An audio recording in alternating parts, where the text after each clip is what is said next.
Hi, I'm Matthias. And I'm May. And this is a special episode that has been very heavily requested from our own fans of the series. However, I know it's going to bring in a lot of new viewers, and so many of you might not know who we are. So May and I have been working on a series known as Primer, and up until this point, the focus has been on World War I firearms.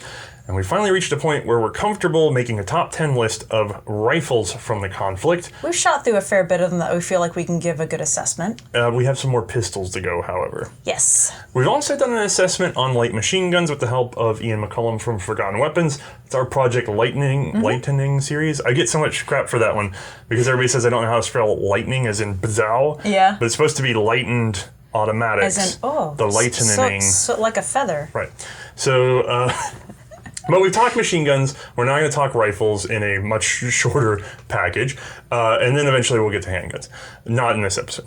Now, when we talk about rifles for World War I, we need to cover something very quickly because I know it's going to turn up in the comments. Yes. How long did you serve on the front lines of World War I? Absolutely none. Okay. How many years did you serve as frontline infantry in any conflict? None whatsoever. Okay. I have no experience in either. And I will not feign any either. So, what is your experience for being able to sort of make this personal assessment of what you prefer to be the firearms that we're about to list? Well, probably just that I have shot all of the guns for a series so far, with the exception of maybe, I think, one or two. But that's about it. All of them otherwise I have shot. That's just the few that we didn't shoot. We had to DQ them because they were not available to shoot. Right. And realistically, when we looked at the list, there's not really anything we would wish for. We have enough rifles under your belt to make a very good call. And there's going to be some obscure stuff in here as to what you find to be your preferred rifles for the war. Now, yeah, I'm sure we're going to get some interesting comments on that. The expectations for these guns will, of course, be how they felt in your hands and how they did perform on the range. However, many people may notice that if we review this footage, some of your preferred ones shot worse than some of your less preferred ones. That has a lot to do with condition. Condition, and also, I when we first started the series, I was less experienced, so I wasn't as natural when it came to operating those firearms. So when I go back and think on it, yeah, it's a different experience. It could also be exhaustion. Some days you filmed 8 rifles back to back to back. Some days you filmed 1. Some days you had Which if you're shooting for fun, not that difficult, but if you're shooting on camera and trying to get the perfect scene, 8 rifles can get a bit exhausting. So what we did is we challenged May to sit down and we ran some preferential numbers to get a score for each of these guns. We're not sharing it because it's very subjective, because once we got those scores, we lined up the guns, and then you got to have a final call in which you said, actually, these two need to be flipped. Right. They would be close enough that I was like, no, I really do feel like this one did perform better. Right. And this is all going to be May's personal opinion. If you want an attempt at an objective view of these guns, we're going to give it at the very end using only mainline infantry rifles, all of which would be, either the absolute adopted rifle or we made one exception. We included second standard guns, assuming that they were produced in greater number than the original. Yes. Which meant they're second standard, but they're actually right. So that's going to be at the very end. So if you don't want to hear May's opinion at all, and you want sort of a more overt general opinion, one, go to the end. In the meantime, we're going to explore your feelings because we've got a lot of requests for this. Oh yeah. So where do we begin? What is our first rifle? Number 10. Short, light, and chambering a mild, bottle-nosed 6.5 millimeter cartridge, the TS is just about the most mobile rifle from our series. All right, I'm suspicious because just by the fact that this is a top 10 list, a lot of guns have already been left off. And now I see spaghetti rifle. Which, I want to be honest here, they just imported a batch of those TSs, so I'm pretty sure you're getting paid on the table, and I need in on that because you're obviously a shill. There's no other reason for that Carcano to end up on this list. Move along. Why? Why is the Carcano in the top 10? Realistically, it's because that little TS carbine is so incredibly light, and then on top of that, we took it out to the range, and it did not look like it was in its best condition. We honestly expected a poor performance, not just from that one, but the other ones as well. And yet it shot straight. It shot true. I mean, even as the bolt is rattling as I'm pulling it back, and everything about it feels like it shouldn't shoot as well as it did. And yet it hit paper just fine. All right, let me argue for getting this gun off the list. Are you ready? Okay. Split breech receiver. Bolt handle way up in front of the trigger. Does not deposit you anywhere near it, yeah. Okay. Lack of controlled feed, so it can double feed. Okay. Ooh. In other words, the cartridge is not under the control of the extractor from the moment you start working. Okay, now why you gotta break my list up like this? Very little in the way of gas mitigation controls. Weird floated safety button thing. And end block clip loading, which you and I have both voiced that we like end block clips for their speed, but the way they're implemented, you end up being very dependent on the condition of the clip for how well the gun runs. You also end up dependent on, or not dependent, but vulnerable to the hole in the bottom of the magazine wall. Yep, for mud and muck. Right. And then anybody that's worked at Carcano will tell you the minute you unbolt that gun, that bolt just drops everywhere. Oh, yeah, no, just everywhere. Right. How are the sights? Unfortunately, they are kind of busy. They're kind of hilly. Like, it's not a clear sight picture. And then at that, you still fold 4 for the battle sight, and it still doesn't get much better. What is that, 400 meters or something? Yeah. You had to take a 6 o'clock hold on everything. Oh, yeah. Okay. And yet I still shot straight with it.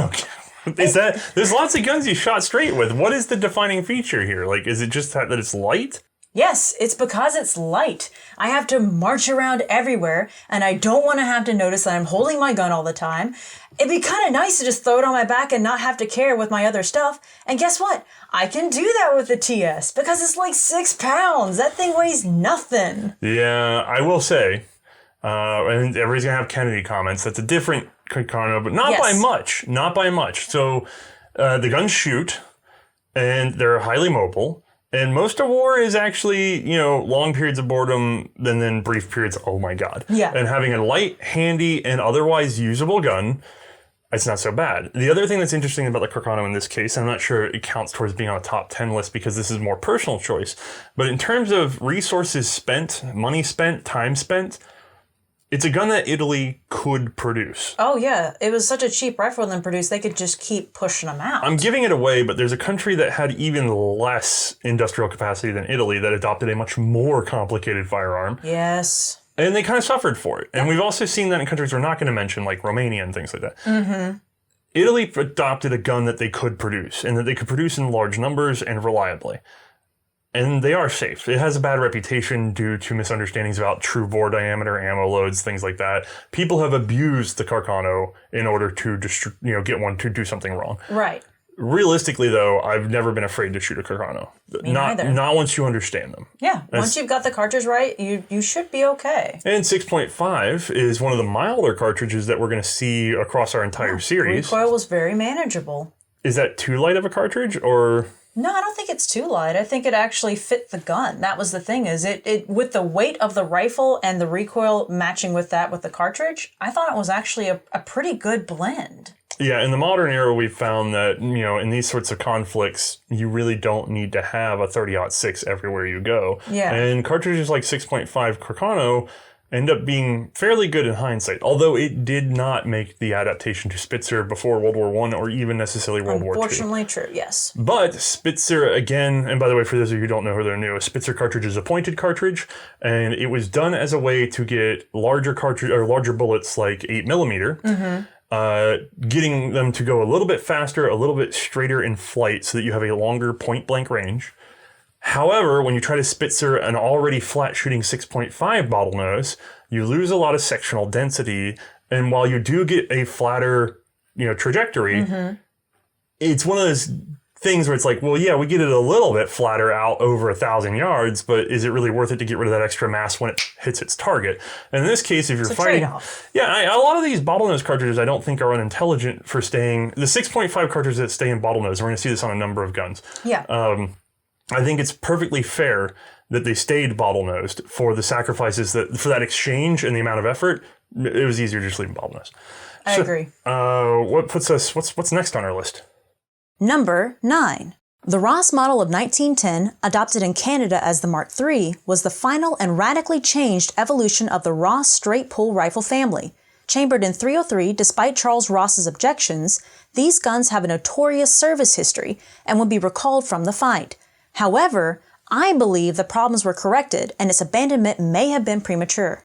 Now, I'm going to encourage anybody who has not seen our episode on the Ross rifle to please do so, because that is a wacky gun in terms of It's basically a military rifle that exists because of one man's persistent charisma. Dogged determination, insanity? All of the above, I guess. Yes. So the Ross Mark III is a straight pull 303 rifle, which means up on the shoulder and...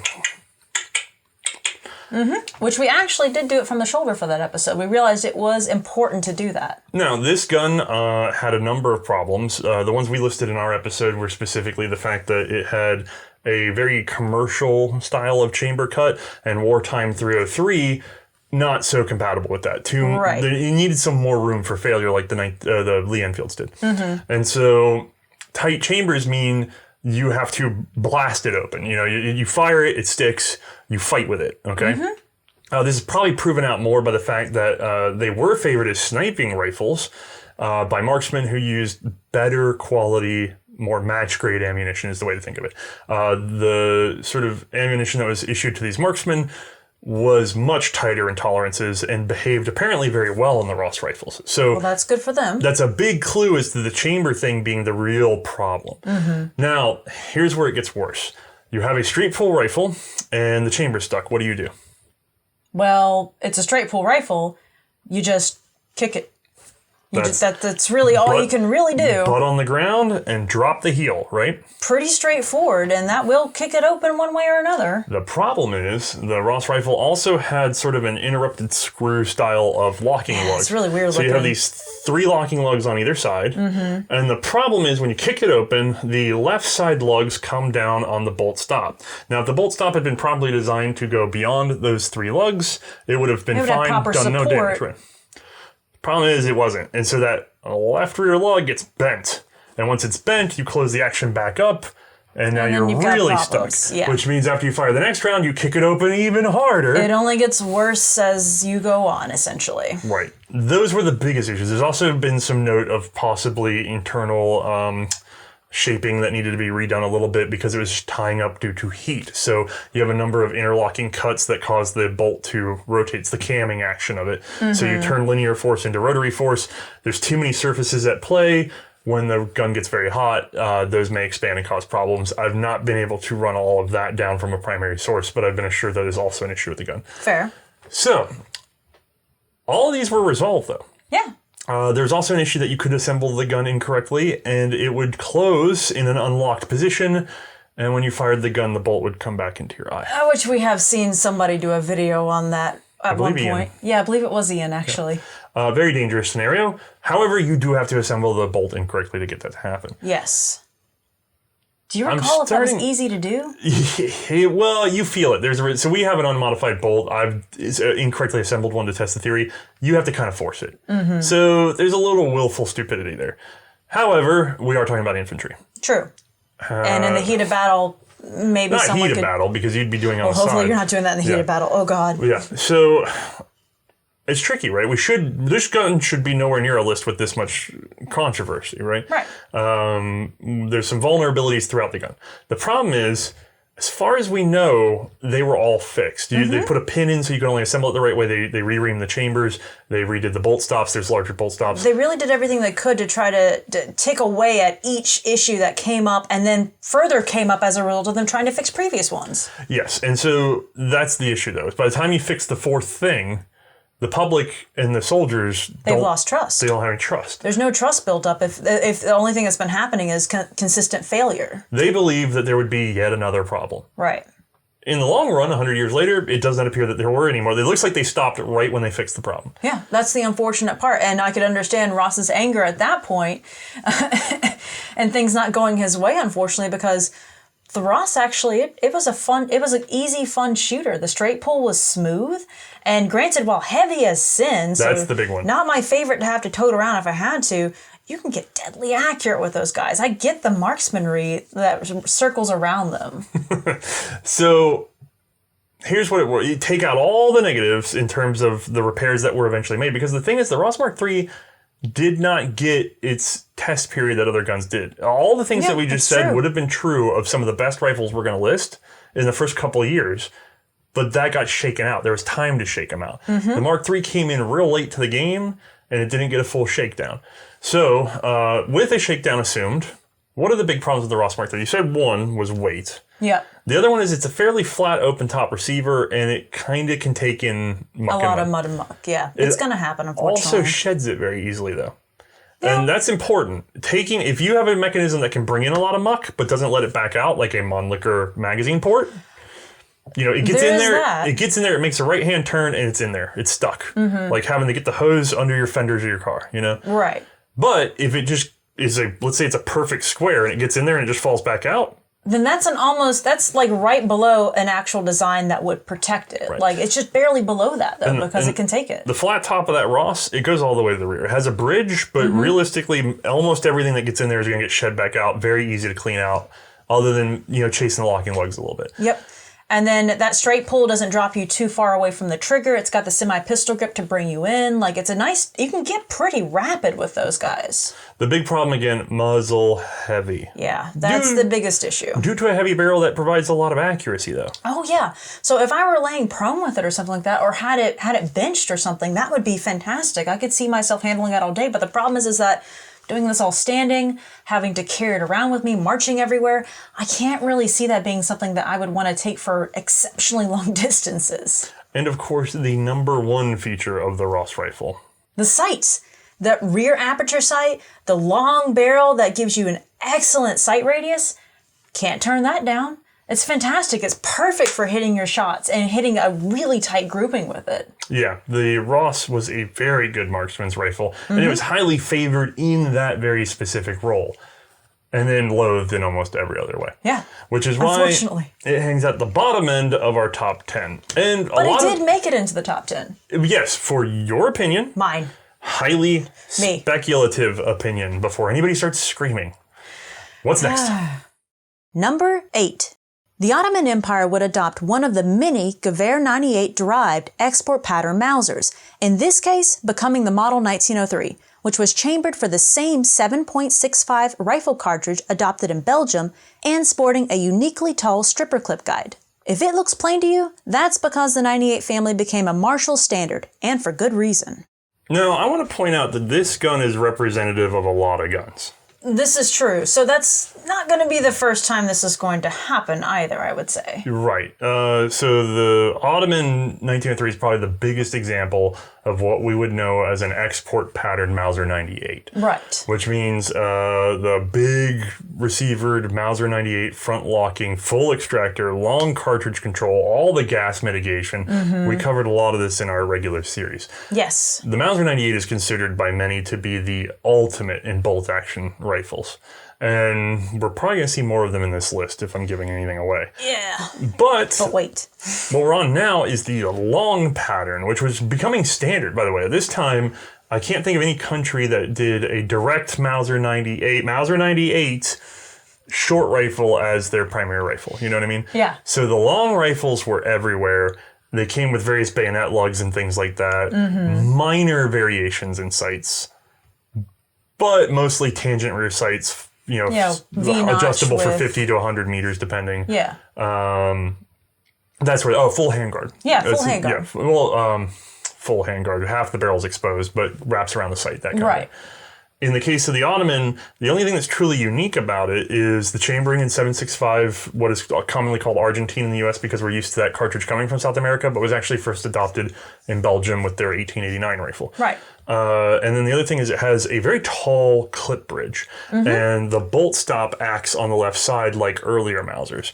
The reason for that is because the 1903 in the Ottoman Empire was designed to use the newer stripper clips that had the little bibbles on the side of them. Yeah. Stripper clips were originally flat-sided, and so they had to be retained in some way, which is why you see the Belgian Mausers with the sort of clip guide spring that rests up against them to retain them. Right.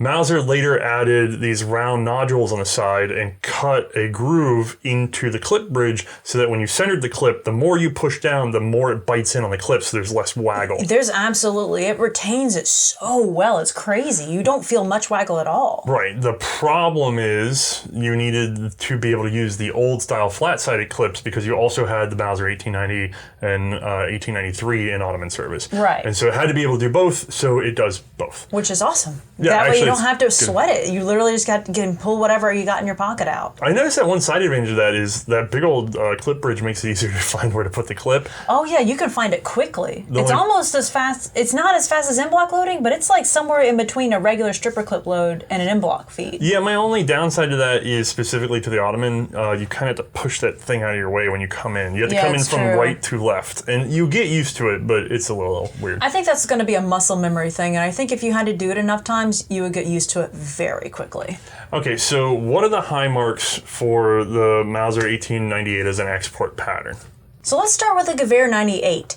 That gun should have made our list because it is rugged, it's got redundant safeties in it, it really is a fantastic rifle if it wasn't for those Longa-Vizier sights. Yeah, and it's kind of got a short handguard that sort of just in front of the chamber is really exposed to heat when you want to get maneuvering. Yeah. There's a number of little tiny ergonomic issues and sighting issues that make the Gewehr 98 a little troublesome to use. And to be honest, it should still be above, say, like the Carcano. I know a lot of people are going to get mad about it. Yeah, I get it. Which is why I'm not kidding when I say we're using the Ottoman 1903 to represent a class of rifles, with the 1903 being the best version of the Gewehr 98 long rifles. Right. And it all comes down to ditching the Longa-Vizier and going over to those nice flat tangent leaf sights. Yes, beautifully done. And also because, let's be honest, you and I are kind of picky about our cartridges.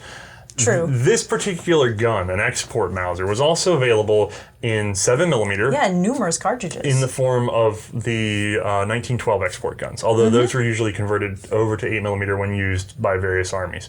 So, although in Serbia you can find, there's 98s in any chambering that you could want from that period, let's be honest. Yeah. However, we're just going to go ahead and call this the Mauser, or the Ottoman. The representation, yeah. As the export Mausers, which we find to be superior to the actual German-issued Gewehr 98. Yep. And a lot of that had to do with the fact that the Longa-Vizier was pushed through not by Mauser. Paul Mauser didn't want the Longa-Vizier. He wanted the superior tangent rear leaf sight. Haha. That was pushed through by other officials in the German government, which tells you never trust the government. All right, so what's going to be our next gun? Number 7. Having experienced the Mauser 1893 rifle firsthand, the U.S. would produce its own heavily modified variation in the form of the Springfield Model 1903. Adopted as a standard issue short rifle, this .30 caliber would actually get a new cartridge in '06. Light and handy, the 1903 was still fitted with a fair few bells and whistles, which I think actually hold it back. Now, being a U.S. rifle, this of course is number 1, and you got mixed up when you wrote the 7, because 7 looks like 1.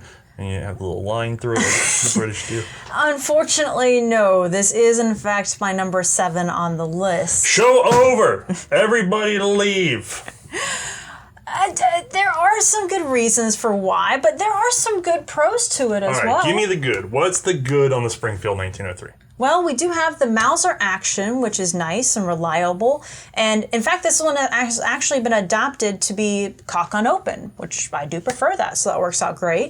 It has to avoid confusion, the 98s were cock on open, like the one we just talked about. Yes. The 93s were not, but the Springfield was derived from those, so theoretically you would think it'd be cock on close. It's not. They went ahead and changed it to cock on open. Sorry, I should have clarified that. Yes. Yes, thank you. And then on top of that, it's got a bunch of redundant safeties in it, which is kind of nice. And while the cartridge is a heavy guy, it at least is going to put the guy down, so there is that. Let's talk about this cartridge for a second, because there's something very unique about the 1903. Okay. In our series, it's the first standard issue, across the board. Ooh, standard issue. Short rifle.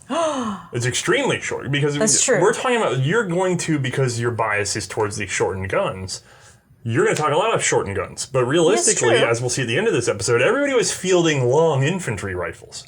And in 1903, the U.S. is like, nah, we're going short. It's going to be universal short. Because we can still get the ballistic performance we want, and our guys got to march. And shorter is lighter, so that's going to work, right? Okay. So they carry this thing around, and it's designed not the way it is. And we have a whole episode on this, but the short answer is there's an original 1903, which has a pushrod bayonet that stunk. The president himself hated it. And a weird front sight with 2 holes in it. You can see them. It also had the 30-03 cartridge, .30 caliber of 1903. Yep. They added a little more oomph to that. So in 1905, the gun gets an update in terms of mechanics. And then in 1906, they come out with a new cartridge. So realistically, if this were sort of the European concept, this would be the 1903-05-06 rifle. Yeah. If this were sort of the British military, we would be the 1903 Star and then Star again. And Oh, yeah, just, wait, would it be 2 or 3 stars? 2 stars. Okay. Because you'd have the mechanical update and then you'd have the rechambering for the new cartridge. Right, okay. So we did neither. So it confuses the crap out of everybody because you have the 1903 and then you have the we call it the 1903, that's the one from 1906. And then you have the 1903 from 1905, which we tend to call the 0305. Yep. And then you have the 1903, which we then just call like rod bayonet 19, because we just overwrote every time we did it. That's so bad anyone trying to pick this up from other countries. To be fair, we do it again and again because then you have the M1. Yep. Everything is an M1 until it's not. So, good old US. We're going to pretend we never did that other thing. Yeah, forget about that. This is the new that. It doesn't help that they also we had like the 30 caliber Krag with the rimmed ammo, and then so that was called US 30 cal. It's like we're searching for Transformers. You got to search for the specific year it came out, otherwise you're not going to get the right model. That is a rehash of everything. Yeah. So, and then we have US 30 cal 30-06, which is confusing to everybody. Yeah. So, the 30 cal from this year. Now, for the 1903 specifically, because we need to actually assess this gun. Okay. You said it's a good Mauser action. Yep. And it is. There was a lawsuit over that. In my mind, it's very well set up as sort of a marksman's friend. It definitely is. It feels very good, almost as a hunting rifle in a lot of ways, and people like to make this sort of comparison. I love the fine front blade sight. That is a very nice front blade sight, but if you pair it with the rear sight, which is like a... This is the Buffington rear sight, okay? This is an American tradition. It's a very busy sight. And then on top of that, that little U-notch in the back, like, it doesn't really draw your eyes in to that front sight. It just does not do the job that it should be doing. Yeah, very finely sighted. Not necessarily a rapid sight or one that you want to find in the dark. Right. Also, the Buffington is a ladder-style sight. And the U.S. went back and forth on this a lot. In the Krags, you would have Buffington sight, tangent leaf sight, which is a very rugged, usable sight. Then you have Buffington sight, and then tangent. There's this fight over and over and over again on the Krag. And then it came home to roost on the 1903 because the original gun, they were like, yeah, we're definitely finally going with this tangent sight. It's perfectly usable. It's much more serviceable in military. And then here comes the Buffington. And the Buffington kept coming back because it was preferred on the shooting range in competition because it's a little battle computer. I guess I could see it in competition, when you've got time. Right, range and windage and everything else. It's a very fine sight. It's good.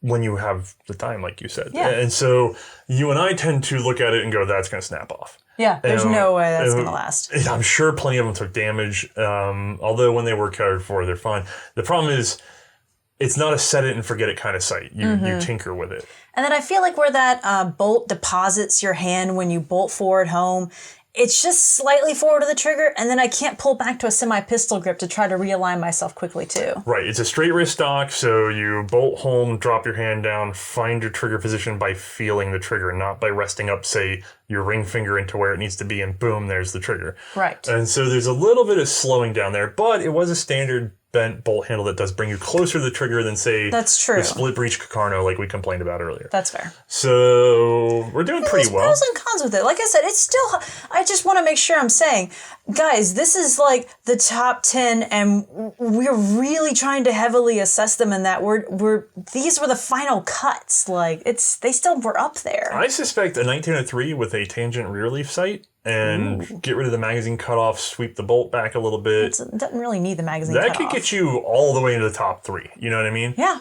But it didn't get there. Instead, we're going to have to keep digging to get up to the next gun. What's going to beat it? Number 6. Perhaps the most advanced of the Gewehr 88-derived Schlegel milk guns, the Mannlicher Schonauer's key feature is a rotary feed magazine. Smooth and light, with mild recoil thanks to its 6.5mm rimless cartridge, this expensive rifle was surprisingly adopted by Greece, who couldn't really afford it. And with that, you've signed up to be the only person who checks our P.O. box, because it's going to be full of feces. I do have my reasons, okay? Okay. You better be prepared to defend them, because this show is burning as we speak. You put the Greek Mannlicher Schonauer above the Springfield 1903. I need a justification for that.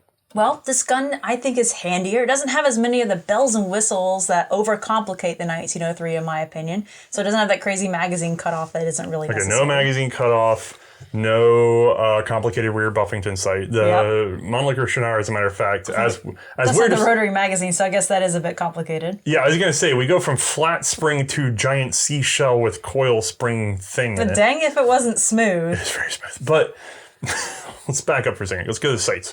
So the versus the big old Buffington, we have this fixed tangent rear leaf sight. They're clean. They're easy to read. You can find your front sight way faster with these. And then in our case, I want to be very honest. We shot the 1930 version of this gun, Yes. which has a different front sight protector. Mm-hmm.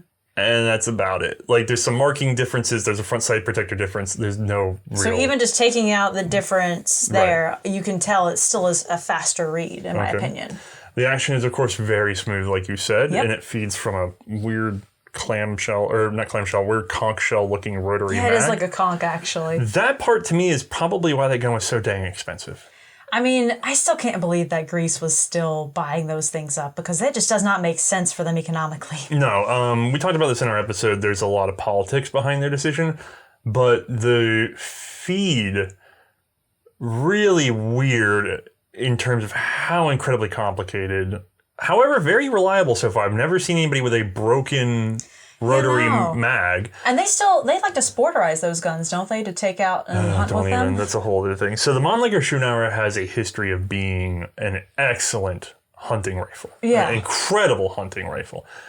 And so to this day, if you try to buy a Mannlicher Schnauer, like commercial sporting rifle, it's very expensive. Oh, yeah.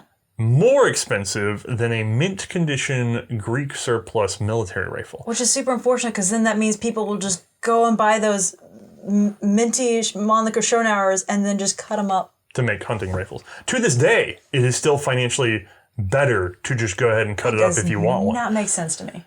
I urge you, please don't do that. No, please don't. But actually, there's a heavy attrition on these in the surplus market because of that. So they're highly regarded for being accurate, smooth. Lighter recoil than the 03 as well? Lighter. The recoil is excellent. Yes. They're used against large enough game to be comparable to men. So there's reasons why this is adopted. In terms of a logical reason for adopting the rotary magazine, the rotary magazine will feed a round nose or a Spitzer cartridge the exact same way. Fantastic. So you could make the adaptation. There's no change up you have to make there. Right. So, okay, there's some things here.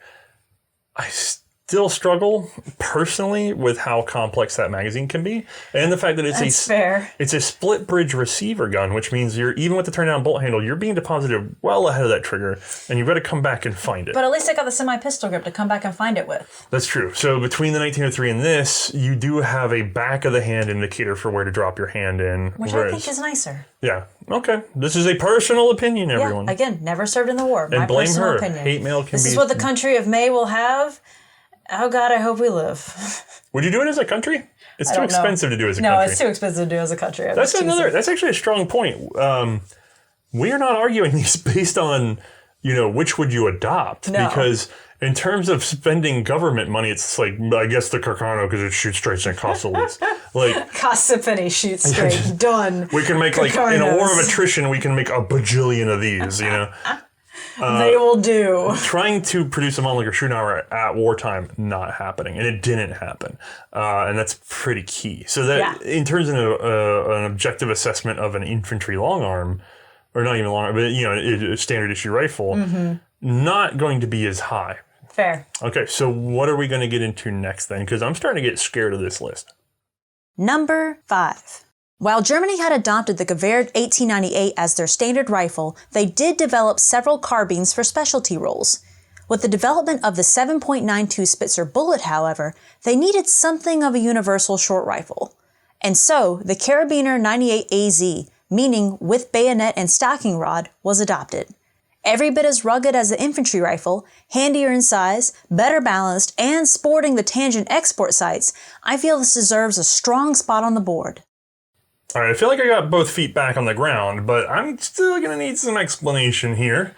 If only because, to me, the Kar 98AZ feels a lot like the Springfield 1903. They're both short rifles with very powerful cartridge. They're both cock and open Mauser actions. They're I mean, they're pretty similar, and yet you've got them separated by just a little bit. Even if you look at just the general description of it, like in terms of the length, the weight, they're even still comparable with that. But there are some key differences. Okay. The Carabiner AZ ditches all the unnecessary crap that was on the Springfield 1903. It No really magazine does. cutoff. Yep, which is not necessary. The Buffington sight has been replaced and with simplified. a little tangent rear leaf sight. It's a cleaner sight, easier to read. The front blade, which I tend to prefer, is now a beefier corn with front sight protectors. Which is still not bad. But Yeah. I think you can pick up this sight much faster than you can the Springfield. In an emergency, yes, and probably easier to adapt for night sights. Yes, Not I can see that. That's exactly what's happening, but at least there's some room there for improvement. Mm-hmm. Okay, I can see that argument. I can see how the semi-pistol grip would put you That on puts me closer to the trigger in terms of being able to find it quickly. Yeah, but also that turn-down bolt with the relief cut puts you probably a little bit closer to your trigger than the 1903 did. In general, it does. Okay, but we're really getting into some nuance here, right? Yeah. What's going on with this fact that we've got the Schönauer in between these two? Mm-hmm. Because these should be back to back to back to me. Is this starting to show that maybe there's some more factors at play than just arguing about the nitty gritty? Because what it's reading to me is short rifle, high power cartridge, even shorter rifle with a low powered cartridge and some ergonomic problems. Now we're back to short rifle, high power cartridge with almost no ergonomic problems from the previous one. So there's almost like a number of factors that are coming into play. Yeah, there's a weird kind of hills and valleys with it, and I understand it, but this Carabiner AZ is more rugged, and on top of that, it doesn't have all the complications that the 1903 has. So I'm willing to take the higher power cartridge with less complication for the rifle. Assuming that the lower powered, small, like the friendlier recoiling, friendlier shooting gun also has a lot of complications. Right, which has got that rotary magazine. Right, it's not like the Mannlicher crazy. Schönauer was a 6.5 millimeter Mauser derived with no extra crap on it. This thing was a rotary mag and had all this stuff. Mm-hmm. So I see what you're saying. You're like, there's this weird, we're looking at, That's the it's trade-off, not binary. It's essentially. not good, bad. No. It's like 17 factors and we're hovering around on a spiral getting towards the center. And so that way it looks like we're leaving categories as we go in. Is that what you're saying? Yes. Okay, that's my best description. I guess we don't have a lot to say about the Carabiner in general, though, because it really is just another export Mauser style. Actually, the funny thing about the Carabiner 8AZ to me is that it's a realization of what Paul Mauser was trying to tell the Germans to do in the first place. Mm-hmm. Because I don't know about the rifle length necessarily, but it had his full handguard, like in terms of going all the way to the rear behind the sights. Yeah. It had his tangent rear sight instead of that long of a Vizier that was done politically. Mm-hmm. Really simple gun. And then it also is the longest of the carabiners to that point. So That is also true. The old 88 rifles, the carabiner for that was very short. Mm-hmm. When they did the Mauser 98 with the round ball, or with the round nose cartridge, that was a much shorter. There was an original Karabiner 98. It's not, the 98 AZ is not the first Karabiner 98. There was a Karabiner 98, and then I think like an A. There's two versions of that. And when they went over to Spitzer, they found that those little short barrels were just blowing unburnt powder. If you were firing in line with your friends, it was wrecking them. So they're like, no. And this is pre-hearing protection, so you really don't want that next to you. Yeah. So they're like, dude, no. And they had to find an ideal, right? Well, this one, like the length. barrel was practically designed for that 7.92 Spitzer cartridge. Yeah, very specifically. That's the shortest barrel they could pull off while keeping muzzle flash and sort of that blast wave to a minimum. Amazing the balance they came to with it. And the recoil's pretty on par with the 1903 too, I would say. Yeah, I also think that you'd end up, if you'd gone any shorter than that gun on that 7.92, you'd end up with some pretty severe recoil. Yeah, it would have been not my favorite. Right. So, okay, I see where we're at. Let's see if there's any more surprises. Number 4. One of the most iconic rifles of the Great War, the British short magazine Lee-Enfield Mark III rifle must obviously make our list. In this case, we've opted for the wartime simplified Mark III Star to be specific. Fans of the Smelly are quick to note its 10-round magazine, smooth rear locking bolt, and excellent ergonomics. They will also frequently argue whether or not its rimmed .303 cartridge was a blessing or a curse.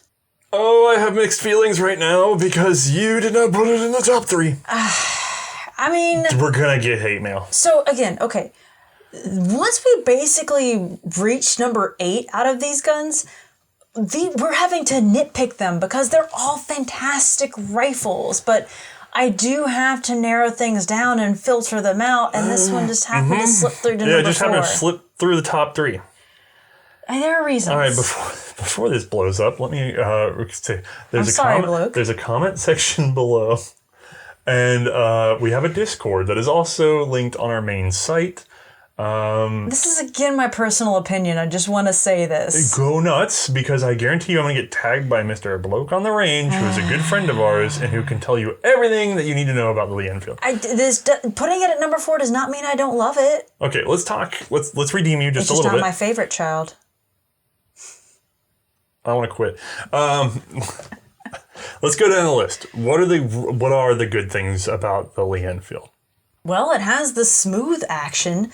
The ergonomics are pretty great on it. Sublime, even. Yeah, and you can become incredibly fast when you're just cycling the action and going through rounds on that thing. Okay, so it's a turn-down bolt handle that drops you right by the trigger. And the semi-pistol grip's just a case. You need some extra you never lose orientation on that gun. Yeah, never once. Out of all the rotating bolt actions I know of, the Lee-Enfield really does do an excellent job of putting you where you need to be. It is fantastic. There's no question. So much so that they're known for the Mad Minute. Which I know people want me to talk more about this. There's other videos. We have an episode on Lee-Enfields.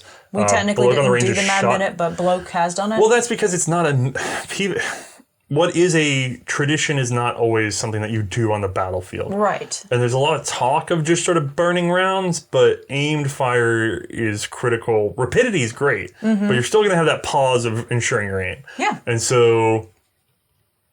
I don't want to sell the Lee-Enfield just on the Mad Minute. I think that's a bit of a meme understanding of the gun versus the core competencies of this gun. Yeah, you can do it, but I don't. It isn't something you need to do. I mean, you could get fast with it if you wanted to, I suppose. Right. Now, the short magazine Lee-Enfield also has some issues. Okay, so fast, ergonomic, battlefield accurate for the battlefield that it was given. And this is where it gets tricky. Right, because they're not so great, and we didn't actually get to test this, but they're not the best known for long distances. So our range is like under 100 yards for when we're shooting. Right. So we didn't get to effectively test that. And even if we did have the range, the gun's 100 years old. You never know how they've worn, you know. Right, and then you can even tell this was something that was going to be an issue because in World War II, didn't they make improvements with the Mark IV, adding a heavier barrel? Number 4, yes. The number 4, yes. Yeah. So the number 4, they added a heavier barrel to it in the middle of the Second World War, which tells you that they were having barrel problems. And they did, by the way. If you watch our episode, the long leads had accuracy problems. Then they get into the short leads as a standard. By the way, the British also do what the Americans did. They go to a universal short rifle for all troops. Right.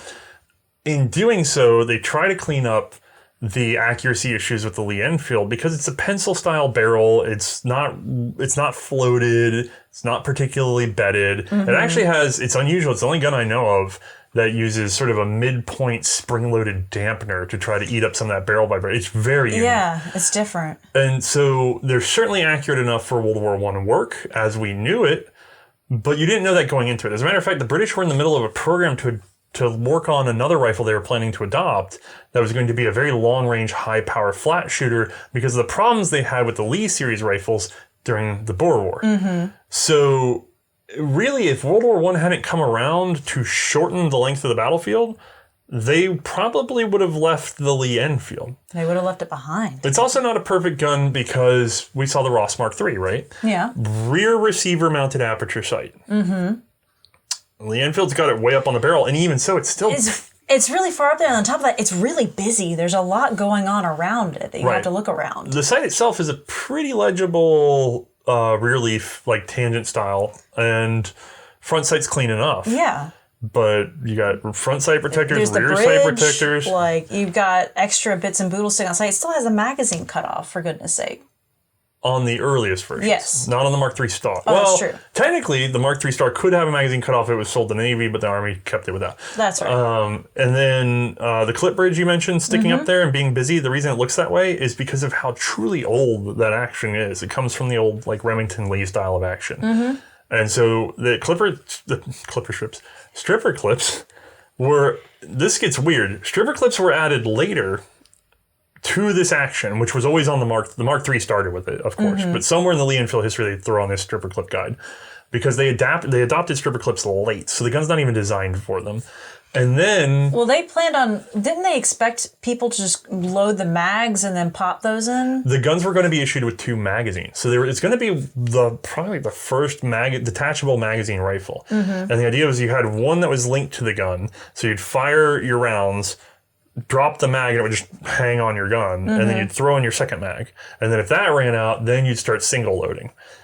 They abandoned all that, and then later had to come around to stripper clips. It was a good idea to start with, but then having to produce whole magazines versus a little stripper clip, especially when you have millions of troops, stripper clips end up being smarter at that time. I feel like I'm gonna get so much hate because everyone loves the fact that it's like the biggest feature on this thing is that it has 10 rounds. 10 rounds means it must be king, right? More rounds is king. Well, okay, so if having a magazine capacity of 10 rounds makes it the best rifle of the war, then I've got... Oh, snap. It's 2.5 times better. 25 rounds of 30-06. So this is obviously the number 1 pick. Yeah, done. The Air Service 1903? Yeah, done. Episode over. No, the problem is they come in 5-round stripper clips, so loading this with 1 5-round stripper clip and then shooting it is about the same as loading it with 5. Didn't the Swiss prove that? Yes. We saw this in... I gotta put this somewhere. Up your butt. No. The Swiss had a 12-round straight pull rifle, which is not on our list because it wasn't in the war. And then when they got down the road, they went, this is getting in the way. And since the Chargers are only 6 rounds, let's do some tests. And they found out they're really not getting any advantage, except for in very narrow circumstances, of having a 12-round magazine. Instead, it's easier just to have a 6-round magazine and have the extra maneuverability and handling. Yeah. And so the weird thing is, a lot of people will be like, but 10 rounds. And it's almost a non-factor. It's not, the magazine isn't so awkward that it gets in our way. So it's not really a deficit to the gun. Although it does kind of add to the weight. That is a heavy gun to begin with. And a fully loaded mag. That's the big thing, is that heaviness with it really is going to make it difficult to march around with. Mostly because there's so much weight out the muzzle, despite the pencil barrel. You have a thin barrel, and yet all this barrel weight on a short rifle.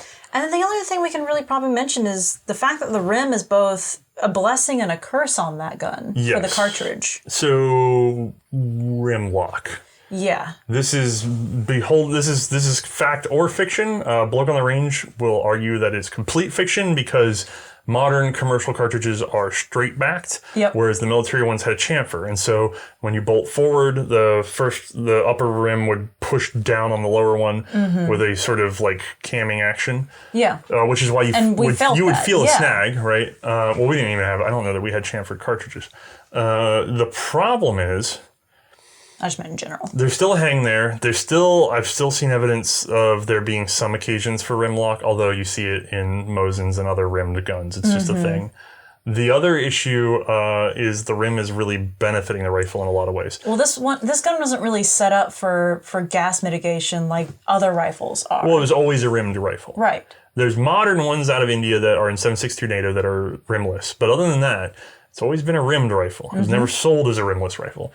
And I feel like I'm going to have to get into a deeper explanation, but the short answer is rimless cartridges head space off the shoulder, and therefore when they have a case failure... At the shoulder. No, behind the shoulder. Well, behind the shoulder, yeah. When they have a case failure that's sort of in the middle of the cartridge... Well, there's your protection right there. Gone. Right, you're in the seal zone because it's between the bolt face and the shoulders, like a big area like this. And so when there's a failure in here, it can vent forward or it can vent back. Right. Meanwhile, if there's a rim... Odds are it's going to vent forward. Right, because the rim is the seal, so the rim is this big, right? And this weird scaled up version of what I'm talking about. And the rim almost never fails, so the failure would be in front of the rim is the seal. Yep. Almost nothing makes it through the rim if it ever does. And so Lee-Enfields don't have to have complicated rimless style gas check systems. Which is great. Which is why they're very simple, very smooth. They work well with the rim. Yeah, they have like this very supported narrow bolt that then is like got rear locking lugs, and you can get some compression over time from that, just like anything else. But again, rimmed cartridge, very forgiving of that sort of thing. Right. So again, we're nitpicking this, but it's still a very decent rifle. Yeah, I think what ultimately punishes it in our case is the busy sights. A little bit dense for how it is a short rifle, great, but it's very heavy. It's very heavy short rifle. And maybe a little bit of about that barrel, which realistically, at the ranges of World War I, that shouldn't be a problem, but there's some hesitation there. If I ever needed it, I would like to have it. The range option availability. Oh, also, these are all May's opinions, so blame her, not me. Yeah, I'm going to get some hate. Number 3. Serbian Mausers as a whole are a rare sight today, despite being some of the first guns fired in anger during the war. Even more obscure is the 1908 carbine, which I fell in love with thanks to its rugged construction, handy size, simple layout, and excellent 7mm cartridge. All right, I want to point out, have you ever had a friend where you get in the car with them and they start driving and you go, uh-oh, I've never actually ridden in the car with this person So you driving. have no clue how it's going to go. I fear for my life. Okay. All right, let's, for those of you who don't know Mausers that well, I want to point out Maya has already said that she thought that the short rifle length of the Kar 98AZ was pretty ideal for being able to deal with the 7.92 Mauser cartridge. Yeah. This 1908 Serbian uses the probably less beating you up 7mm Mauser cartridge. So, okay, I could see getting a shorter barrel out of that. Maybe not this short. There's probably still some recoil issues here, let's be honest. But we're down to a 7mm Mauser cartridge. Yes, we are. But we are not on a Mauser 98 pattern. We're on a Mauser... we're on the 93. Right. What is going on here? So the 93 action, while comparing it to the 98, it's not as bulky. It doesn't have that nice gas shield in the rear. It's narrower. I get it. There's less security with it, less gas safety with it. I understand all of that. However, that being said, I think it paired pretty well with 7mm Mauser. I think I don't even recall having any concern or issues with it as I was firing, and I've never heard of anybody having any issues with it as far as gas blowover and things like that. Coming from the 93 to the 98, you're going to notice that it's cock on closed, not cock on open. There is that. Yeah. No, none of that big gas shield at the rear is gone. It's a narrow receiver, like you said. We are now in the family of the Swedish Mausers that people love very much. I very much love them too. Family, because the Swedish Mausers do have some improvements over them. It gets weird. We're in the small ring Mauser family, I guess is how a lot of people say it. Yeah, that's actually good. However, still very reliable, very robust guns. Yes. That is, however, by your own words, a step down from the 98 in terms of pure functionality and reliability. I'm also noticing that this gun, unlike some of the others, does not have a tangent rear sight, but instead has a very dated... Yeah, and it's very short and tiny ladder sight. Yeah, ladder rear sight. Now, these are prone to being banged, bent. We find them in our show, like as collectors and as people who deal with the show. I regularly find damaged ladder rear sights because they're just not that strong. It's part of our doubt towards the Buffington. What did it? Like, how did this gun end up so high on the list with all these problems? Handling. Seriously, that is where it boils down to. When I was on range with this guy, the action was smooth. I was able to find my grip quickly enough. Where the bolt deposits you is pretty on par with the Springfield 1903, just slightly forward of the trigger, but I pull back to that semi-pistol grip. I was able to align my sights quickly enough. I really felt like if this was a gun, I not only had to shoot all day, but also march around with it all day, I wasn't really going to take notice of it. The recoil was pretty manageable, even considering what we talked about before, thinking that it wouldn't be that high. I would find it to be a little sharper than normal, but okay, I see where you're going. So what you're saying is this is sort of a min-max situation.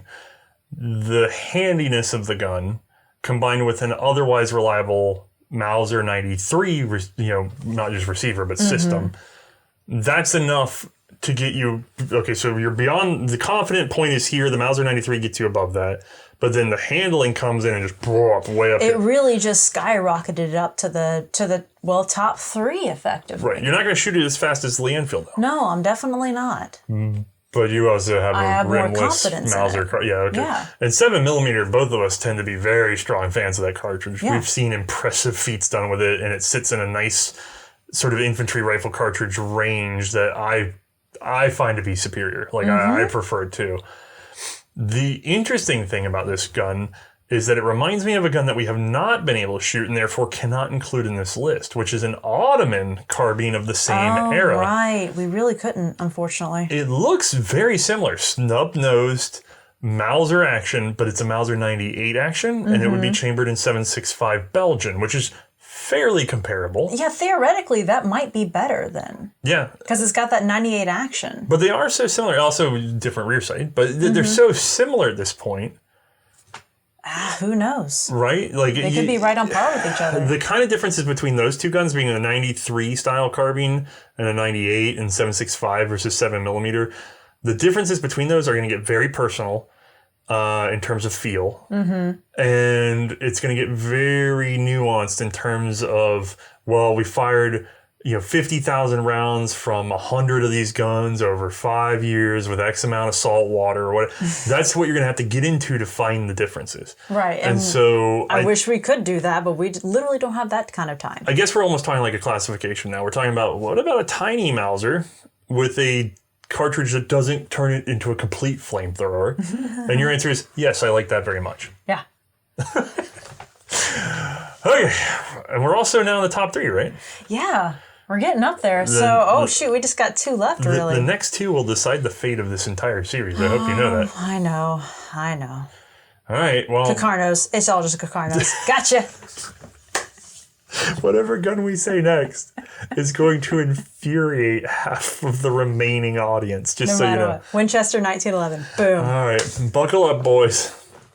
Number 2. A pre-war British design, this Mauser-derived Enfield rifle was built around a cartridge that never saw adoption. Rechambered for standard .303, the Pattern 14 was sent to the U.S. for manufacture. In 1917, the Americans would adapt the Enfield to .30-06 and produce enough to dwarf their official 1903 rifle. Interestingly, this emergency use gun was one of the most advanced bolt actions of the war. Despite a heavy barrel, I find the ergonomics, and especially the sights, make it quite possibly the best rifle of World War I. All right, so as much as I've been teasing you, I want to say this is a good pick, and I like where it's at in this list. You're finally okay with me again? Well, I'm a little... The car ride is a little bit smoother. There's only one more place that you can terrify me, although it could be really terrifying. No faith whatsoever. I want to point out the entire top 5 is subject to opinion, because now we're getting... You notice we didn't create a list of just minor variations of different things. Like, just now we talked about the Serbian 1908 that we shot, but we didn't really talk about the Ottoman Model 98 derivative that we didn't shoot. We talked about it, we just sort of went, these things are similar and they occupy this space. So... It's kind of what we're doing here, too. We're kind of doing that with the Pattern 14. So that's not in my top 10 because it's close enough. And I mean, there's an extra cartridge, different caliber, and then the volley sight, that's not really necessary. Right. So we decided to use the Enfield 1917. So if we were going purely on specs, we could get even more nuanced. But instead, we're trying to position guns that you've experienced as part of a zone of these overall features. And so... anything in the top 5, again, pretty much interchangeable. Yeah. Depending on preference. It's where you put... preference and time, I suppose. Yeah, if you put handling over anything else, rapidity of shooting handling, you're going to say Lee-Enfield number. Yeah, of course. But if you put security of, say, the shooter against faulty ammo, you might not pick the Lee-Enfield. Fair. Or you might argue that the rim does give you more... it goes any which way.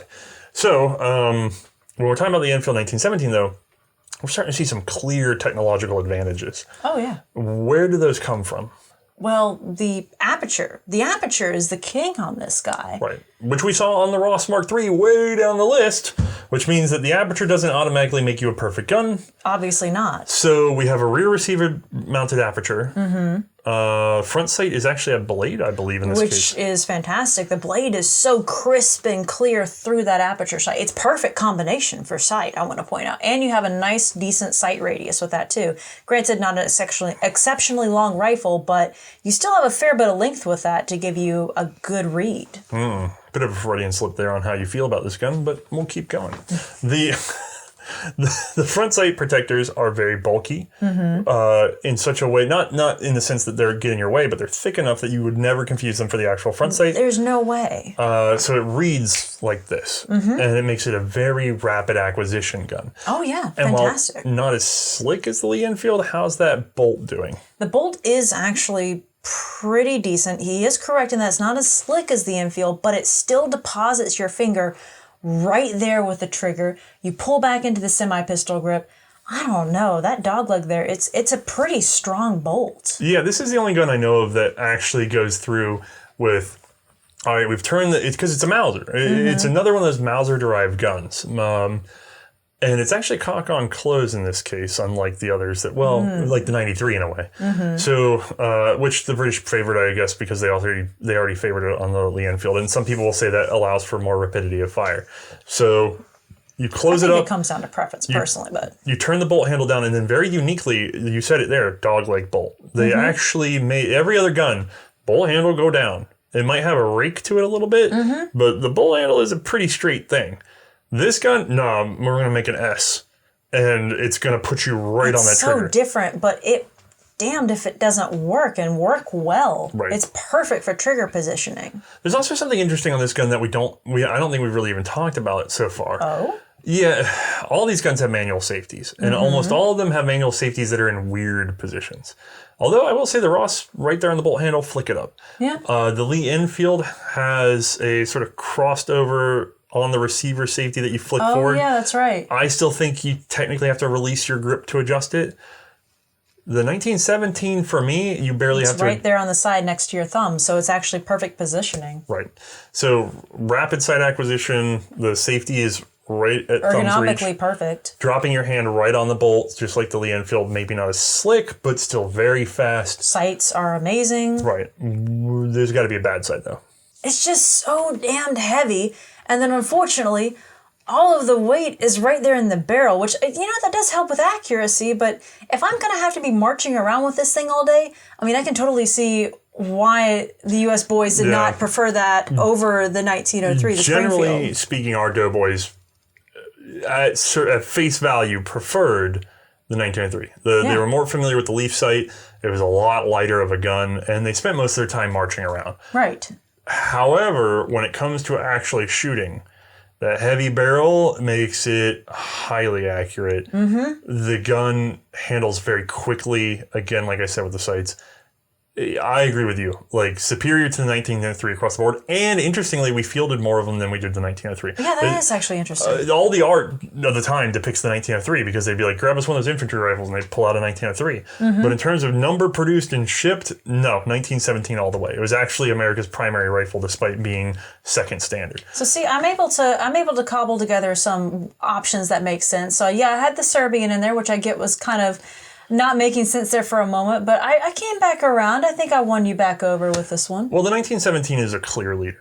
I mean, a very clear leader in the sense that it has all the appropriate nods to ergonomics while also maintaining the excellent reliability of a Mauser system and tacking on what is actually a very unusual looking rear receiver mounted sight. I mean, they're very big and odd. It is very unusual looking. But they work. They work really well, and they're just one of those little things that was a technology that, most of the guns we're talking about, the differences are in these sort of ethereal things like number of burst barrels per 100,000 kind of thing, or number of eye injuries per 250,000 men.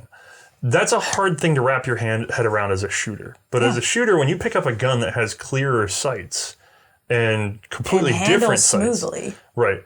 That's something you can put your hands on and say, superior. So it just patently looks that way, even just without even necessarily holding it. Right.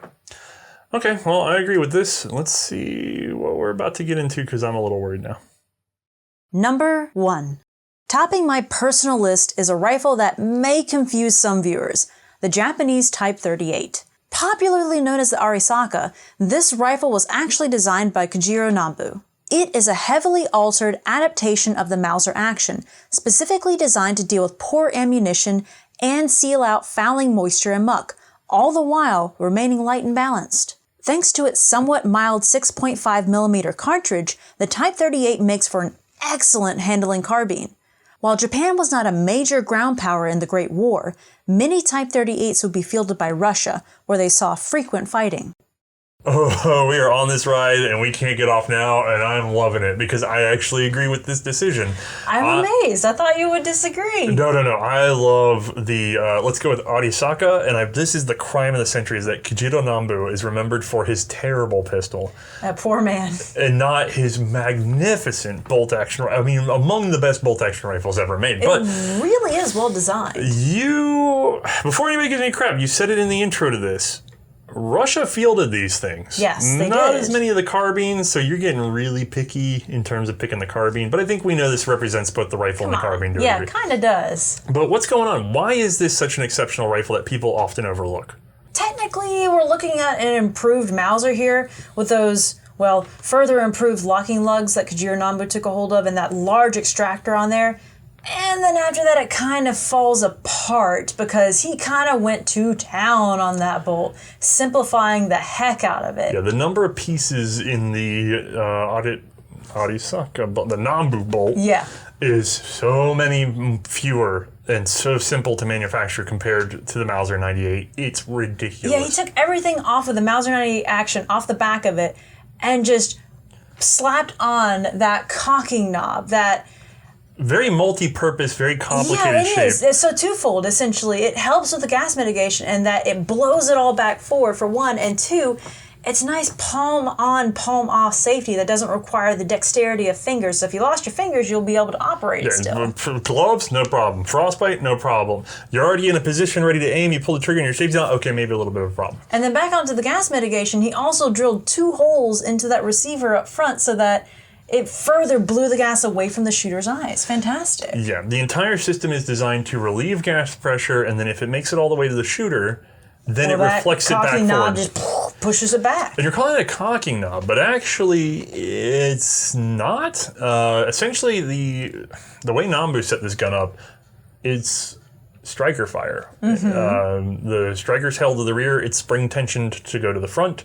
When you pull the sear, it releases exactly the firing pin, and the firing pin goes forward. So there's no cocking piece attached to the back of the firing pin. There's no cocking shroud. There's none of the lock pin to fit to the cocking shroud. There's no safety with its own spring set in the cocking shroud. Nope, it's all all those go simple. away. And you just have roundy bit at the back, blows gas that way, and if you turn it, it locks everything up. And not only does it lock the firing pin back, it also locks the bolt shut. Yeah, so you just can't open. And there's a little nubbin that comes around and blocks the rear sight somewhat, although not completely, and it tells you, hey man, you're unsafe. You're really unsafe. So there's not even a chance in which you're going to forget that you're unsafe. Right. So already, you and I have been favoring Mausers this whole time, and here we have a simplified and strengthened Mauser. It goes further than that. The locking lugs have been... Yeah, instead of making them stick out so far, he basically made them more shallow and wider so that... same surface area, but closer to the body. Yeah, and they're actually stronger. Yes. Perhaps the strongest rifle of World War I in that regard, by having those wide, shallow locking lugs. Yeah. And there's a reputation for these to be terrible guns. A lot of that is because of 2 factors. One, very late World War II rifles of the Type 99 variety. Combined with the fact that a lot of the guns were actually made out of pig iron with smooth bores for school training and never meant to fire real ammo. But the funny thing is, Americans from 1945 can't read Japanese. Nope. And so they would just pick those guys up and shove live ammo on them. Yeah, and they'd blow. And so the problem is they thought that was a regular Type 38. So extremely strong guns with a reputation for being horrible, which is amazing. And it's not their fault. Only here. In Japan, they knew, Oh, yeah. So in Russia they knew. In Russia, they did. In Russia, they used them. Yes. So you said Mauser-like. What else is going for this gun, though? Because there's more features than just sort of that initial metal. So let's attack it externally now. Okay. We're looking at a dust cover that's been added that really seriously protects this gun from mud and muck. It tells me that the Japanese were so concerned by it that they wanted to put an entire cover that shields the action from the elements outside and the ground itself. That's impressive. Yeah, this actually goes back to previous Japanese rifles, although they tended to be more of a slide adjustable thing. This one stays with the bolt. It works automatically with the gun. Like the Mauser, doesn't that one slide back and forth? Yes, but then also the Type 35, I believe, is where the Japanese start doing this. But that's one where you have to grab the slide and you have to grab the cover and work it independently. On this, there's none of that complexity. It's not like an on-off thing. No, it's just rotates with the bolt. It's always with it. Right. And actually, if you think that's not very important, I want to point out something like this was designed for the Berthiers, but never actually issued, but they wanted to issue it. The Germans designed something like this for their own Mausers and did issue it. Dust covers were critical in some prototype guns out of Austria-Hungary that were never adopted that later went on to be produced in China.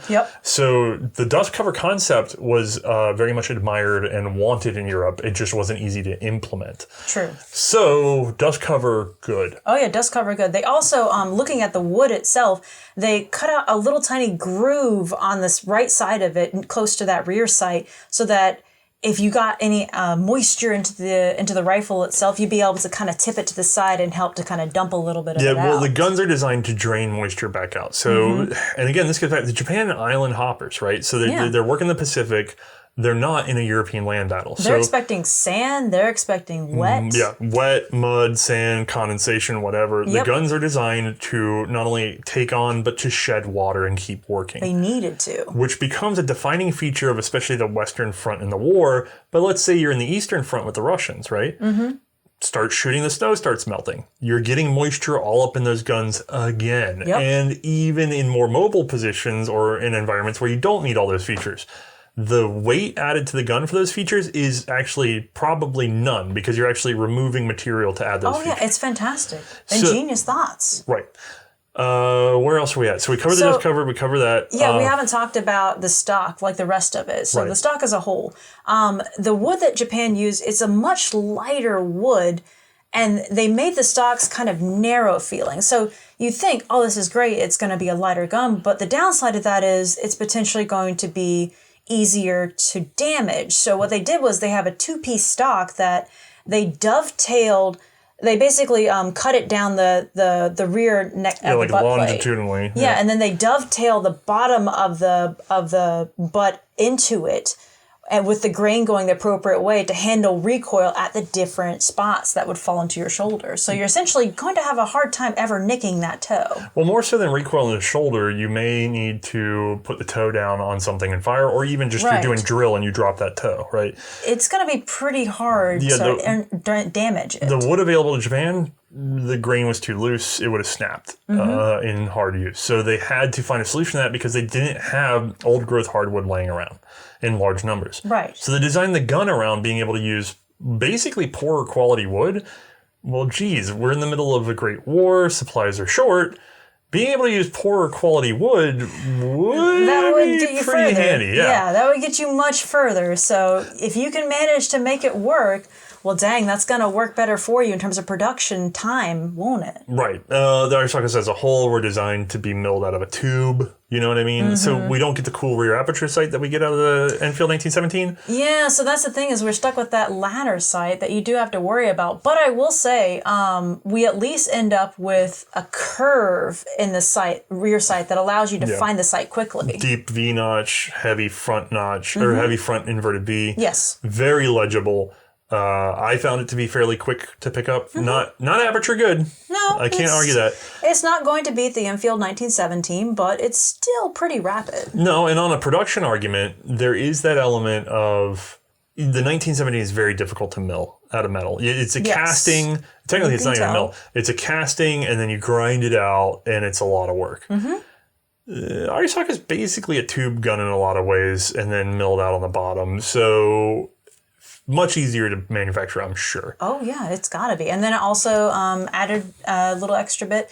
They have the sling swivels on the side, so it's easier to tote around. Well, on your carbine. Yeah, because so far everything we've said could be applied to the long rifle or the carbine. That is true. And as a matter of fact, they use the same bayonet, which was a very long I do love that knife-style bayonet with a quillion. That is really cool. Japan kept the quillion a lot later than others did because they still had a sort of fencing mentality. It's a good tool.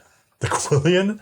I could argue that you could probably bob the quillion. Poke some stuff. No, with the bayonet, but I'm talking about just the hook, the quillion. Oh, yeah, no. No, that was a fencing idea that you could entangle another bayonet. And then also I wonder how many times that actually happened. The one good thing it was used for was also stacking of arms. So you could fit I could see. You could fit your bayonet to your rifle, link them all together, and then you get your rifle teepee, keeps them all out of the muck and mud as a unit, which is also an advantage. Although, if it's a knife-style bayonet that you're supposed to be able to use as a tool, if you have to use it to stack your rifle... Oh, you've lost your stacking ability, haven't you? No, you've lost your knife when it's stacked. Oh, yeah.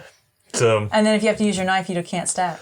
Yeah, it's a little... Anyway, so you chose the carbine. I take it was particularly well balanced. It was. The recoil was very manageable with that gun. And honestly, it was just one of those guns that I felt like I would be able to tote and shoot all day. Now, it was a 6.5 millimeter cartridge, which, interestingly, Japan got rid of. They went to 7.7 later on because of its ability to better penetrate, to move through brush and tree and blah, blah, blah. Because they did have foliage they had to get through. Right, they're working in jungle environments.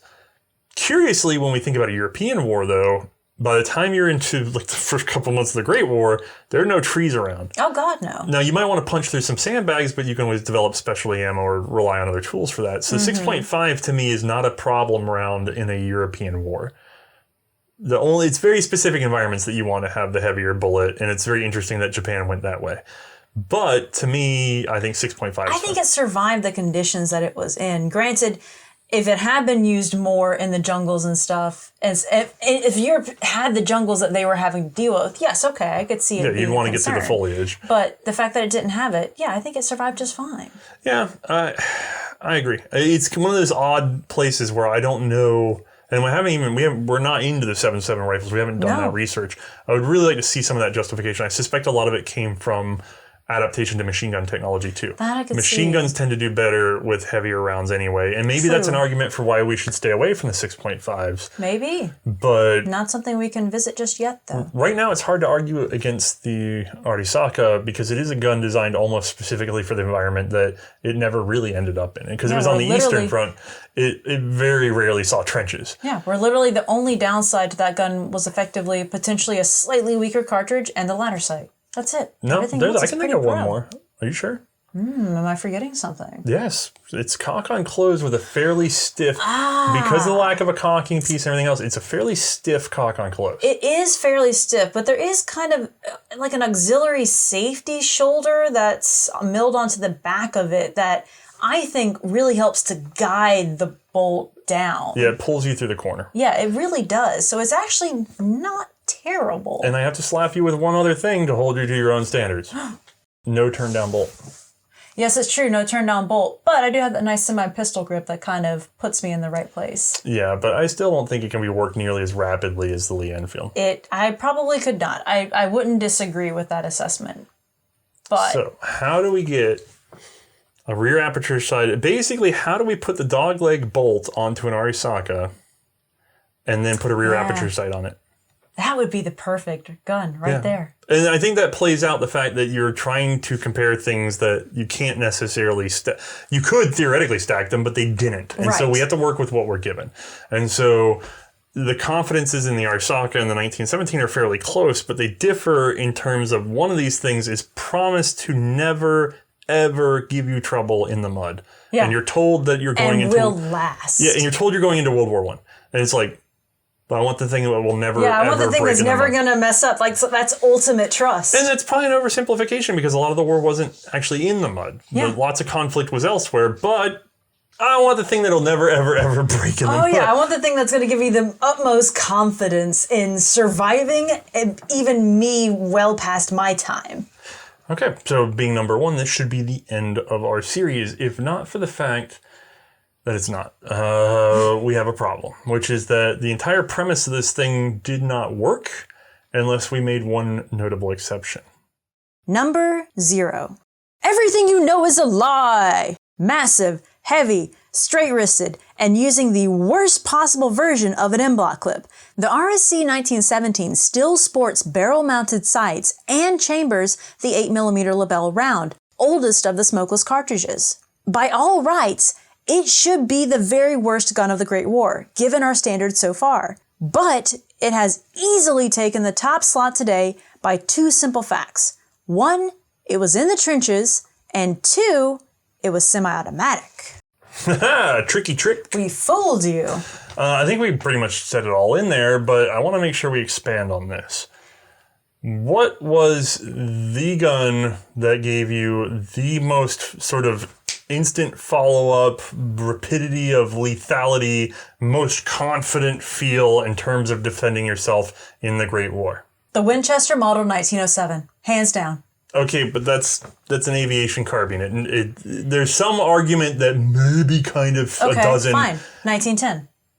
Okay, again, there's been a lot of people saying that might have been fielded by the Russians on the ground, but I've never been able to come up with a primary source, and even if it was, we're talking about 500 at the most. Okay, Remington Model 8, FN 1900. Okay, the Remington Model 8 probably didn't actually end up in the war. Instead, like you said, the FN 1900, in which fewer than 100 were produced for aviation use. You're listing a lot of semi-automatics, and I appreciate that about you, but these are all guns that were used in the backseat of airplanes and not on the ground. Can I roll the airplane into the battle? Before you get to it, yes, the Germans also did field two of their own semi-automatic rifles at full-powered cartridges that also did not really see ground. There's rumors, and I see lots of books saying, and then they used it on the ground. Rumors and hearsay, but where are the orders? Right. Where is the data? If you know of a memo that proves that a certain gun was on the ground, a primary source memo, by all means, contact me. I would love to see it. But again, not a book where someone just says it happened. We need actual source material. Yeah, I get a lot of people, well, this book said it in a sentence, unsighted. They send you an email where it's like later, oh yeah, I saw it in this book, and it's like, right, they just said it. We told you, it was just a now. I could just say it. I mean, I could also say right now. I can tell you all. The sky is purple. The AK-47 was used in World War I. It doesn't mean it was. It doesn't mean it was. Well, 47 is in the name. Yeah. But I'm not saying it definitely did not happen ever. I'm saying that I have no proof of it, and I can't. Right. I can't argue a negative. I just need to see proof of the thing. Please. So we're stuck with the RSC. Let's cut out all the semi-automatics that did not serve. The Pedersen device that was a secret weapon that never launched. There's a bunch of French prototypes that did serve. There's one semi-automatic that we have not been able to shoot that did see infantry service. That's the Munet A5. So we can't give a strong opinion on it. Unfortunately. However, it was... No one has one. I think there's one in Canada. But the issue with that gun is it was a proprietary cartridge to that gun because they could not make it work with 8mm Lebel. Oh, God. Which tells me it probably was actually a really good gun because it didn't have 8mm Lebel. Yeah. But proprietary cartridge would almost keep it off our list in the sense that at some level you couldn't get in. If you were in the front line with it, you get your 30 rounds and then good luck getting any more. Yeah, that's your 30. Yeah. Bye-bye. They're going to take your gun away from you and trade it out for something else next week. So the only semi-automatic that saw enough production and used common ammo was the RSC 1917. Yeah. We have a whole episode on this gun, but just to summarize, it used an M-block clip simply because Which the metal in the M-block clip, you had to make sure, that it was the feed lips for the gun. So if anything happened to that M-block clip, well, there went your feed lips, there went feeding your gun. Yeah, but there's a lot of guns that do that, so... that one we had particular issues with, though. My problem with the M-block clip for the RC is that you did not end up with the rapid, secure loading that you did in other M-block guns, because you think of an M-block gun, you pop it open, boop. Yeah, you feed it straight in, you close the action, it's done. Right.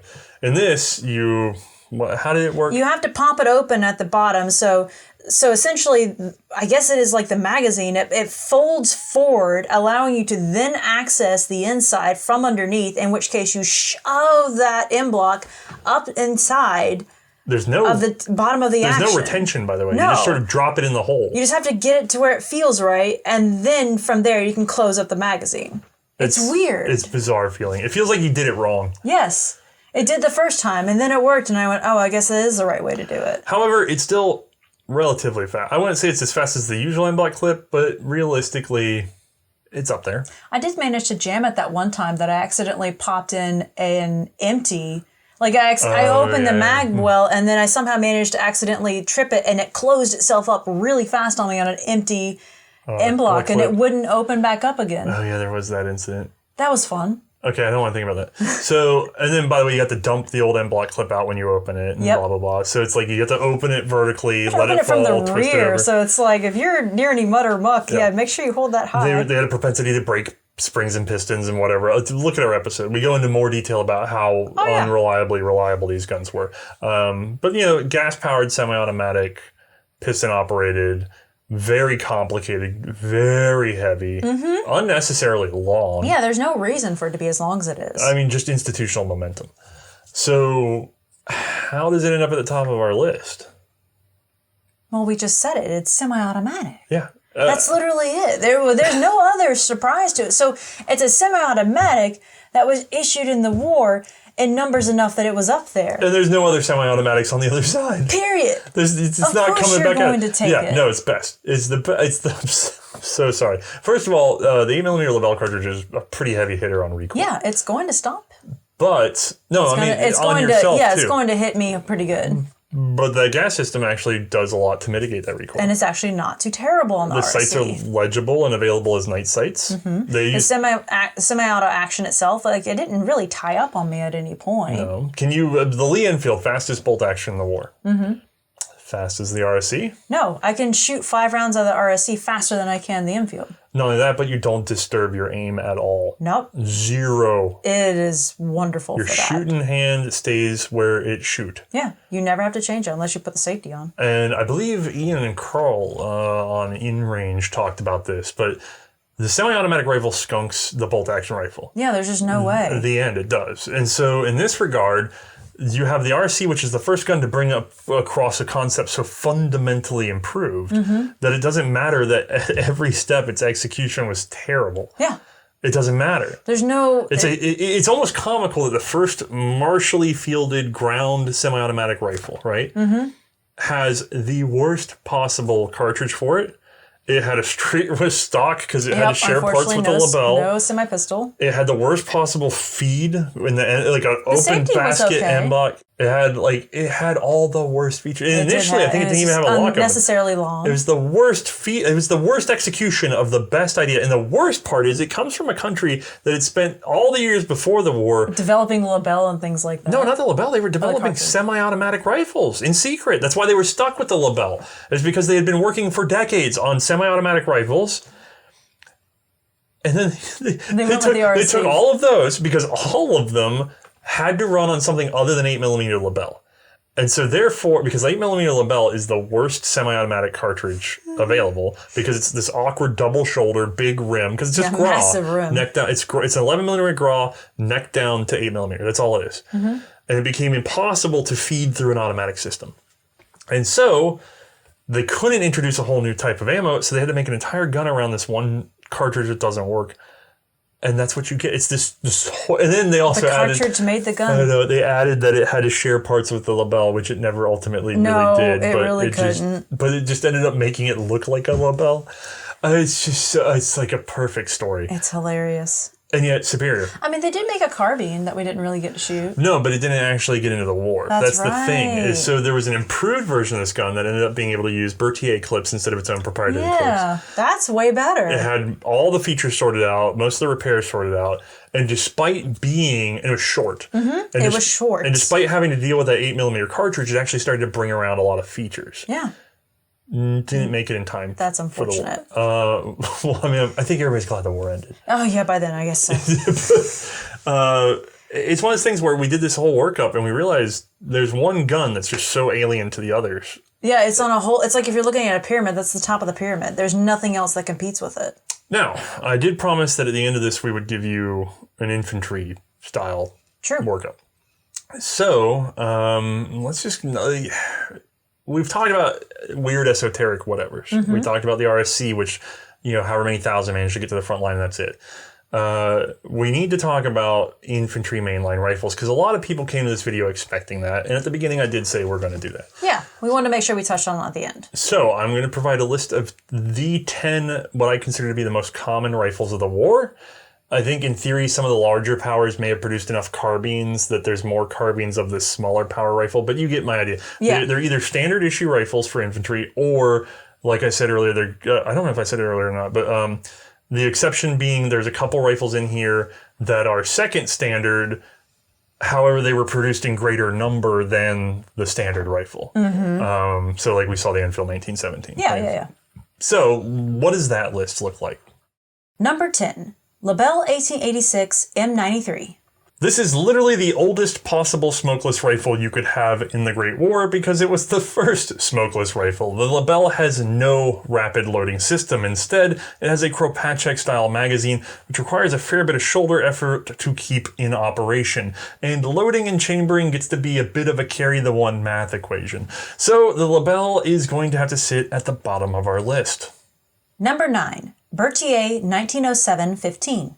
With the same action as the Lebel, it has to be close to it. This time, however, we use a 3-shot en bloc clip, which doesn't seem like a lot, but coming from the 8-round single-loading Lebel, being able to put 3 rounds in for the amount of time that it takes to put 1 round in the previous rifle, you actually do speed up your fire rate by about 3x, which means the 1907-15 Berthier is technically better than the Lebel. It also benefited from improved sights specifically designed for rapid acquisition, despite still being barrel-mounted. Number 8, Mosin 1891. Being a 5-shot stripper clip fed rifle, the Mosin is of course going to eke over the Berthier, but not any further up our list. Some people will argue because many Americans are familiar with this gun thanks to the surplus market. However, I find it to be needlessly complicated. If you actually get into the bolt design and magazine, there are many features that just aren't required to be there. A lot of this comes from its unique amalgam design, which you can see in our episode on this gun. Number 7, Austrian Mannlicher 1895. This straight pull rifle is best served in its original 8x50 cartridge and not the updated 8x56, which I find to be a bit of a shoulder breaker. Also, these later refurbished guns tend to have mismatched bolts and therefore sticky operation. If you get a hold of an original Mannlicher 1895, they are quite smooth and feed rapidly from an en bloc clip. However, that must be inserted in one correct direction, which means that technically it could cause some problems on the battlefield if you have fumble fingers. Number 6, Carcano 1891. While much maligned, the Italian Carcano, as we have said before, does work, and it does it with a minimum amount of machining and parts. It beats out the Austrian Mannlicher simply because its en bloc clip can be loaded in either direction, and the mild 6.5mm cartridge makes it an easy and accurate shooter. Number 5, Gewehr 1898. Many people consider this German rifle to be the ultimate military bolt action, although they are generally talking about the action itself and not the unique features of this gun like the lange Visier and short handguard. The Gewehr 98 is an excellent base for a number of guns, however, we did see it improve slightly. Number 4, Ottoman Mauser 1903. Case in point, this export Mauser now has the simplified tangent rear sight and a fuller handguard. The Ottoman Mauser in particular has a tall clip bridge, but we could see this being exchanged for, say, a Mauser model 1912, which was fielded in low numbers by Austria-Hungary and Germany. Number 3, U.S. Springfield 1903. Adapted from the Mauser 1893, the U.S. Springfield rifle is among the better of the war, especially because of it being a standard issue short rifle. The only real problems we have with the gun come from the fact that it's a bit overcomplicated with unnecessary features like a magazine cutoff and that range computer Buffington rear sight. Number 2, Short Magazine Lee-Enfield Mark III Star. Easily the most rapid shooter on our list, the Smelly's ergonomics are superior. However, it does suffer a number of issues stemming from the fact that it is technically an older design that has been reworked many times over. The British were considering abandoning it before the war, however, it did prove its worth in actual combat, making it a favorite for many viewers of our show. Number 1, U.S. Enfield 1917. Eking out the competition is another Mauser-derived action. Mausers are apparently very good. The US 1917 is a 30-06 with a 6-round staggered box magazine, and it delivers that power out of a short rifle package, however, still very heavy. That's because the barrel provides an extreme amount of precision, and the shooter can back it up with accuracy thanks to the rear receiver-mounted aperture sight. That means a long sight radius and rapid acquisition. All right, I guess that does it. That covers everything, doesn't it? No, not even a little bit. The problem we're going to have here is people are going to want to comment on this a lot, and for good reason. There's no right answer here. No, there really isn't. It's very clear that there are design decisions that are superior. Dropping your hand near the trigger, superior. Yeah. Aperture sight, superior. Arguably front locking lugs superior, but then you have something like the Lee-Enfield that gets away with it. True. In favor of other features. Well, then you got the Arisaka that has the superior locking lugs at the front. Oh yeah, because there's an even better way of doing that. Right. Unless it's the Ross rifle with its interrupted sort of screw-style locking lugs, which technically might mathematically provide more strength, but then are more easily damaged when they're out of the action. So there's a lot of this and that. And the truth be told, the only real thing we learned is semi-automatic crushes bolt action, number one. Hands down. Number two, rear aperture sights tend to crush everything else. It's true. Done. Like, those are clear winners. In general, Mauser actions tend to be preferred. They tend to be very robust. Yes. But the reason they're preferred is because of how they handle rimless cartridges. The minute you introduced a rim cartridge, you see something like the Lee-Enfield, which gets to go in a totally different direction and perform very well. Or the Ross rifle. Yeah, but no, because the Ross rifle ended up being very complicated despite having a rim cartridge. And you see that in something like why the Mosin never made this list. The Mosin having a rim cartridge should have been a very simple gun. It could have been Lee-Enfield simple, but then it decided not to be. Right. So there's design challenges and changes in there. Now, of course, maybe the Lee-Enfield is way up here because it gets to be so simple. But then you try to adopt a machine gun alongside of it, and you start having issues with that, and you start cursing like they did with the Lebels. So there's a way to see this as an individual rifleman. There's the way to see this as a country trying to adopt a rifle. There's a way to see this as looking forward to the future. Well, as a country trying to adopt a rifle and a machine gun. Yes. There's also a way to look at this as a country trying to adopt a rifle and a machine gun, and you have only so much budget. You know what I mean? Or limited industrial capacity or whatever it may be. Ability.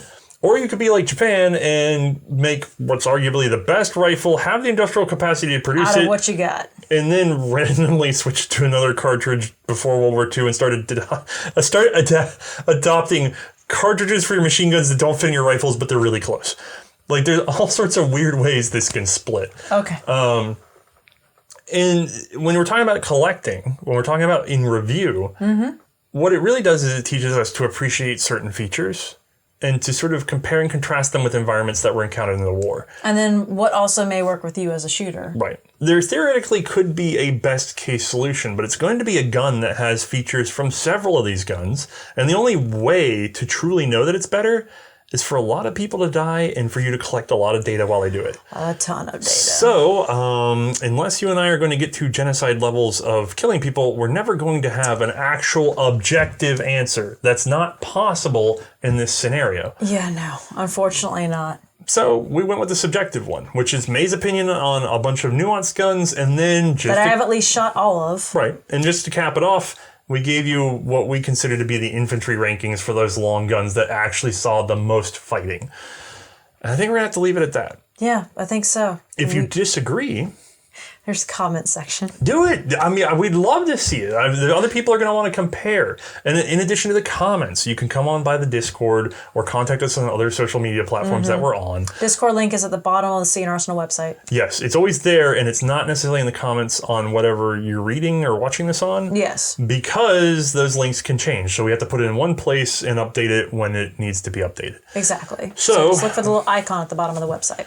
Come by, tell us how you feel, share in the community, because whatever is known out there is literally what people have put into it. And if you disagree strongly with this, find primary source documents and put them out there for people to read, because that's how we learn. Exactly.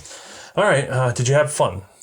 I mean, I did. I think you kind of had a bumpy car ride there for a little bit, but I think we got back on track. I've been terrified the entire time. Well, we'll see how much of our empire is left when this episode is over. Country of May, living strong. The rest of you have a good time. And then, of course, like our usual episodes, we're going to put an update at the end of this thing because we film well ahead of schedule. Yes. All right, have a good one. Night, everybody.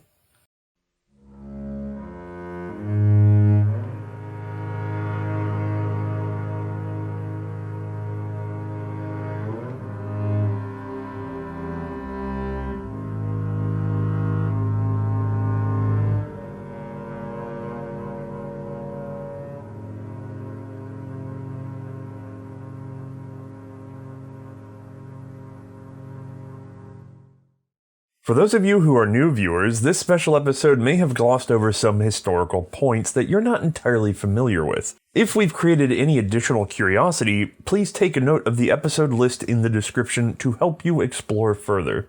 For regular viewers, I'm happy to report that our new reminder to like, subscribe, comment, or basically press every available button on YouTube in a blind panic actually does seem to be having an effect. We're seeing the first real uptick in viewer growth in some time, so thank you. Please don't forget that we're also trying to encourage patronage on Patreon or Subscribestar, where all supporters get a behind-the-scenes podcast with each episode, and those over $5 receive a monthly scanned historical magazine or catalog that has a general gun theme. If you're not a subscriptions person, do not fear. We have C&Rsenal.com/shop where you can get apparel or posters or sometimes patches in order to support the content that you enjoy. Thanks again everyone for watching, and we'll be back to our regular episodes next time.